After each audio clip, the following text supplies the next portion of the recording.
কালকে একাদশী।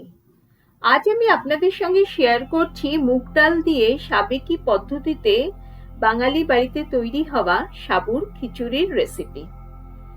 শুধু একাদশী বলি কেন, যে কোনো পুজো পার্বণ, ব্রত বা উপোসের দিনে দুর্দান্ত স্বাদের এই নিরামিষ খিচুড়ি আপনি সহজেই বাড়িতে বানিয়ে নিতে পারবেন। নমস্কার, অ্যাপেটাইটের আরেকটি নতুন পর্বে আপনাদের সাদর আমন্ত্রণ। সাবুর খিচুড়ি বানাতে নিতে হবে বড় দানার সাবু। সচরাচর ছোট দানার সাবু মাখার জন্য ব্যবহার করা হয়, আর খিচুড়িতে ব্যবহার হয় বড় দানার সাবু। এখানে আমি এক বাটি বড় দানার সাবু নিয়ে 2-3 বার ভালোভাবে জল বদলে বদলে সাবুটা ধুয়ে নেব। দেখুন জলটা ঘোলাটে হয়ে যাচ্ছে।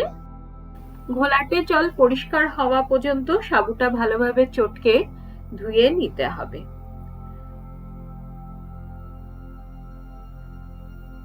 ভালোভাবে আমি সাবুটা ধুয়ে এনেছি। এবারে এক বাটি সাবুর জন্য ব্যবহার করব ঠিক 1 বাটি জল। বেশি জল দিয়ে দিলে সাবু বেশি ভিজে গিয়ে ক্যাতক্যাতে হয়ে যায়, তাই এই টিপসটা মনে রাখবেন। 1 বাটি সাবুর জন্য ঠিক 1 বাটি জল দিতে হবে। দিয়ে আমি এটাকে প্রায় ঘন্টা 2 ভিজিয়ে রাখবো।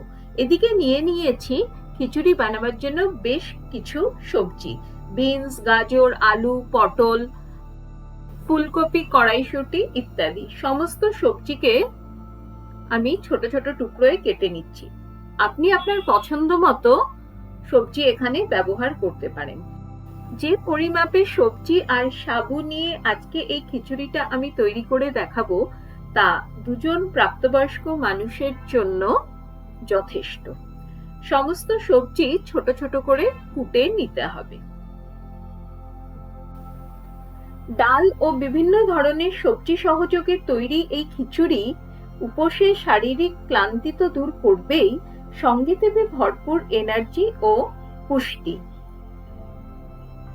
একবার খেয়ে নিলে কিন্তু অনেকক্ষণ পেট ভর্তি থাকবে। আমি এখানে সমস্ত সবজি আর মুগ ডাল দিয়ে খিচুড়িটা তৈরি করা দেখিয়েছি। আপনি কিন্তু চাইলে এর মধ্যে ছোট ছোট টুকরো করে কেটে নেওয়া বেশ কিছুটা পনিরও ব্যবহার করতে পারেন। খেতে কিন্তু খুবই সুস্বাদু হবে। আমার চ্যানেলে কিন্তু সাবুদানার খিচুড়ির রেসিপি আগেও দেওয়া আছে, তবে সেটা শুধু সাবুদানা আর সবজি সহযোগে তৈরি। আজকে কিন্তু আমি একদম বাঙালি পন্থাতে, যেভাবে আমাদের বাড়িতে ঠাকুমাদের দেখেছি ছোটবেলায় সাবুদানার খিচুড়ি তৈরি করতে, সেটাই আমি আপনাদের দেখালাম। সমস্ত সবজি ধুয়ে কেটে নেওয়া হয়ে গেছে, আর এখানে নিয়ে নিয়েছি 4টে কাঁচা পাকা লঙ্কা। চলুন এবার মূল রান্নাতে ফেরা যাক। গ্যাসে একটা কড়াই বসিয়ে প্রথমে 3/4 বাটি সোনা মুগ ডাল নিয়ে নিয়েছি। গ্যাসের ফ্লেম লো টু মিডিয়ামে রেখে ডালটা আগে মিনিট 5 থেকে 7 খুব ভালোভাবে ভেজে নিলেই দেখবেন ডালের সুন্দর রং ধরেছে আর একটা মিষ্টি সুগন্ধ ডাল থেকে ছাড়ছে। ক্যামেরাতে কতটা বোঝা যাচ্ছে আমি বুঝতে পারছি না, ডাল কিন্তু আমার ভাজা হয়ে গেছে। এবারে কড়াইয়ে নিয়ে নিলাম 2 চামচ সাদা তেল। আমি আজকে এই খিচুড়িটা সাদা তেলে বানাচ্ছি, আপনি চাইলে এতে সর্ষের তেলও ব্যবহার করতে পারেন। তেল হালকা গরম হয়ে আসলে দিয়ে দিলাম 2 মুঠ কাঁচা বাদাম। গরম তেলে 2 থেকে 3 মিনিট নাড়াচাড়া করে বাদাম ভেজে গেলে তুলে নিলাম। চাইলে আপনি এখানে কিন্তু কাজু বাদামেরও ব্যবহার করতে পারেন। এবারে কড়াইয়ের তেলে দিয়ে দিলাম 1/2 চামচ গোটা জিরে, 2টো শুকনো লঙ্কা, 2টো ছোট তেজপাতা আর অল্প কিছু গরম মশলা, মানে ওই 2টো দারচিনির টুকরো, 2টো ফাটানো ছোট এলাচ আর 4টে লবঙ্গ।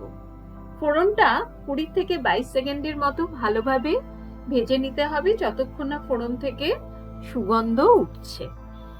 ফোড়ন ভাজা হয়ে যাওয়ার পরে এতে দিয়ে দিলাম 1/2 চামচ আদা বাটা।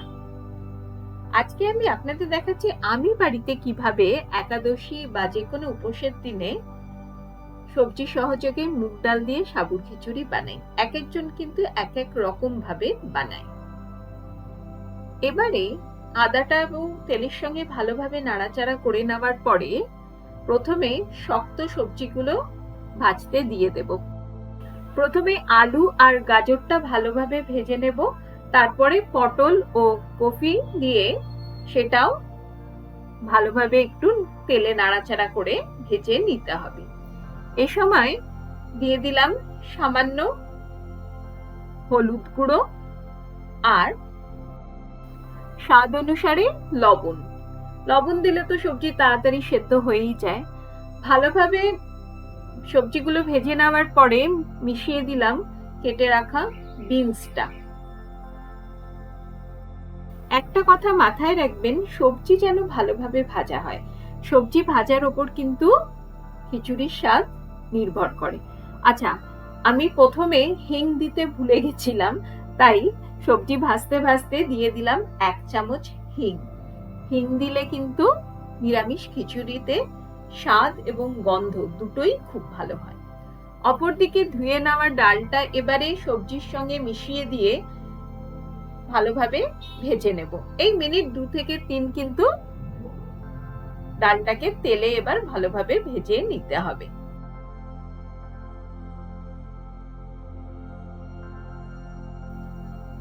ডাল ভালোভাবে ভাজা হয়ে যাওয়ার পরে এবারে বেসিক কিছু মশলা এর মধ্যে মিশিয়ে দেব। মিশিয়ে দিলাম 1/2 চামচ জিরে গুঁড়ো, 1/2 চামচ ধনে গুঁড়ো আর 1/2 চামচ কাশ্মীরি লাল লঙ্কা গুঁড়ো। এবারে শুকনো মশলাগুলোও কিন্তু নেড়েচেড়ে ভালোভাবে মিশিয়ে দিতে হবে। চিড়ে রাখা 4টে কাঁচা পাকা লঙ্কাও এখন আমি এর মধ্যে দিয়ে দিলাম, আর দিয়ে দেব ভেজে রাখা বাদাম। এবারে সামান্য জল দিয়ে মশলাটা ভালোভাবে কষিয়ে নিতে হবে। মশলা কষার সঙ্গে সঙ্গে কিন্তু সবজিগুলো খুব সুন্দরভাবে ভাজা হয়ে যাচ্ছে। মশলা ভালোভাবে কষে যাওয়ার পরে এর মধ্যে দিয়ে দেব 1.5 কাপ গরম জল। এখানে কিন্তু আমি গরম জলেরই ব্যবহার করেছি। চেষ্টা করবেন গরম জল দেওয়ার, যাতে কুকিং প্রসেসটা স্লো ডাউন না হয়ে যায়।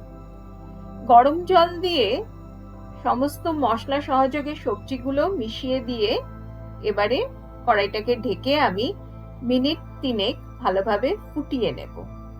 দেখা যাক এখন কি অবস্থায় রয়েছে, সবজিগুলো সেদ্ধ হয়েছে কিনা। ডাল তো আস্তে আস্তে গলতে শুরু করেছে, সবজি আলু তো সেদ্ধ হয়ে গেছে, গাজরও কিন্তু সেদ্ধ হয়ে এসেছে। অপরদিকে সাবুদানাটাও ভিজে সুন্দরভাবে ফুলে গেছে। এবারে ভেজানো সাবুদানাটা কড়াইতে দিয়ে দেব।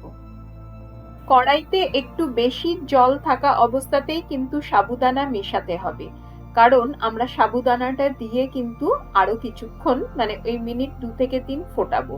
সেক্ষেত্রে তখন সাবুদানাও কিন্তু আরো কিছুটা জল অ্যাবজর্ব করবে, আর সঙ্গে খিচুড়ির সমস্ত ফ্লেভার।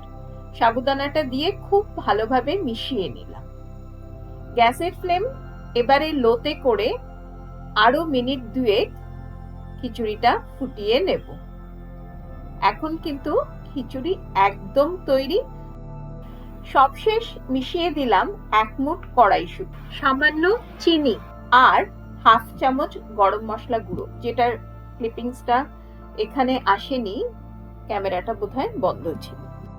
চাইলে এই সময় আপনি ঘিটাও মেশাতে পারেন, তবে আমি সার্ভ করার সময় ওপর থেকে ঘিটা ছড়িয়ে দিয়েছি। গরম গরম খিচুড়ি, পাঁপড় ভাজা আর মিষ্টি, উপোসের দিনে পরম উপাদেয়। আজকের উপস্থাপনা আপনাদের কেমন লাগলো অতি অবশ্যই আমাকে কমেন্ট করে জানাবেন। যদি কিছু ভালো লেগে থাকে তাহলে একটি লাইক দিয়ে অনেক অনেক শেয়ার করবেন। যারা চ্যানেলটি নতুন ভিউ করছেন তাদের কাছে রিকোয়েস্ট রইল চ্যানেলটিকে সাবস্ক্রাইব করে আমার পাশে থাকার, আর অনুরোধ রইল অ্যাপেটাইটের ফেসবুক পেজটিকে ফলো করার। আজ তাহলে এখানেই শেষ করলাম। পরের দিন দেখা হবে আরো একটি নতুন ভিডিওর সঙ্গে।